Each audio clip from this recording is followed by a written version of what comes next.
안녕하세요. 회생의 팁 김웅 변호사입니다. 오늘은 개인회생을 진행할 때 신청인이 무엇을 해야 하는지 살펴보겠습니다. 먼저 필요 서류를 준비하셔야 합니다. 지난 영상에서 안내해 드렸는데 아직 못 보신 분은 한번 보세요. 혼자서도 충분히 가능합니다. 물론 변호사 사무실에 공인인증서를 맡기면 필요 서류의 상당 부분을 대신 발급받아 줍니다. 서류를 모두 준비하셨으면 다음에는 신청서를 작성해야 합니다.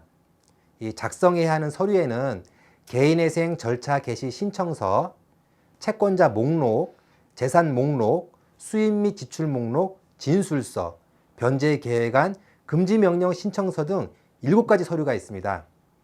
과연 비전문가가 혼자서 할 수 있을까요? 과거에는 불가능했습니다. 그러나 올해부터는 불가능이 가능으로 바뀌었습니다. 2021년 3월 22일 오픈한 투더코어가 있으니까요. 필요 서류를 발급하고 신청서를 작성하는 것은 인내심만 있으면 누구나 하실 수 있습니다. 달리 말하면 머리 아픈 일은 발생하지 않습니다. 투더코어가 자동으로 변제 계획안을 생성시켜 줍니다.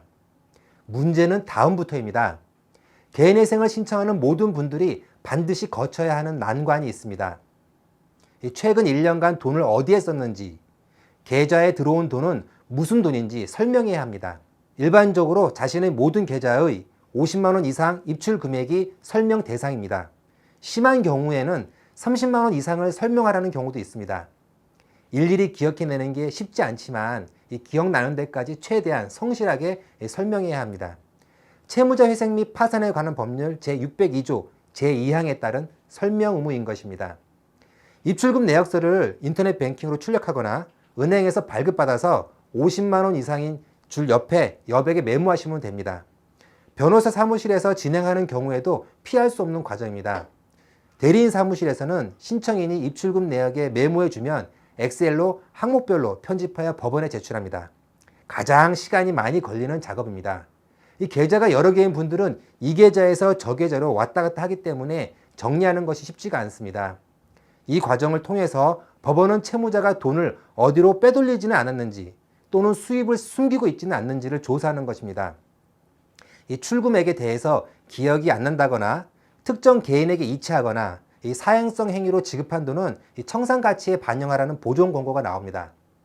이 금액 중에서 기존에 제출한 월평균 수입에 반영되지 않은 수입이 있으면 또 반영하라고 하고요. 이런 보존 권고가 나오면 이제 머리가 아파옵니다. 법원이 시킨 대로 하면 쉽게 개시 결정이 나옵니다. 그런데 법원이 시킨 대로 하면 변제금이 너무 높아서 개인회생이 실패할 가능성도 커집니다. 여러분 같으면 어찌하시겠습니까? 개인회생에서 가장 난이도가 높은 단계입니다. 이 사실관계를 잘 들여보면 반박이 가능한 경우도 있고 반박이 불가능한 경우도 있습니다. 나홀로 개인회생을 진행 중인 분이 계시다면 제가 운영하는 네이버 카페에 개인회생 진행 중에 글을 남겨주세요. 최대한 성심껏 무료로 검토해 드리겠습니다. 어쨌든 채무자가 법원이 시킨 대로 변제금을 올리거나 법원이 채무자의 반박을 받아들이면 개시결정이 나옵니다. 이 개시결정이 나오면 개인회생 심사 절차는 다 끝났다고 보시면 됩니다. 이 개시결정이 나면 그 다음에는 채권자 이의기간이 주어지고 이 채권자 집회가 개최되고 변제금 납부가 시작됩니다. 법원에서 이미 엄격하게 심사가 이루어졌기 때문에 이 채권자 이의 신청으로 변제금이 수정되는 일은 거의 없습니다. 이의 신청 내용은 대부분 채권 금액이 잘못되었다거나 채권이 매각되어 채권자 명의이 바뀌었다는 것입니다. 이 채권자 목록과 변제 계획안을 수정해서 제출하면 됩니다. 이 채권자 집회도 채권자가 나오는 일은 거의 없습니다. 신청인 20, 30명이 한꺼번에 출석하여 개시결정으로 인한 주의사항을 안내받는 날입니다. 이 채권자 집회는 연기는 가능하지만 꼭 참석해야 하는 자리입니다. 마지막으로 변제금을 납부하는 것입니다. 이 변제금 납부가 밀리지 않으면 인가결정이 나옵니다. 정확히는 변제 계획안 인가결정이라고 하는데 인가결정으로 변제금이 확정됩니다.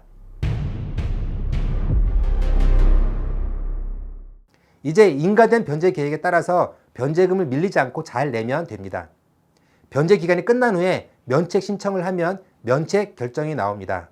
면책 신청도 대리인 사무실에서 제출해 주지만 아주 간단합니다. 이상으로 개인회생 절차에서 채무자가 해야 할 일을 쭉 훑어보았습니다.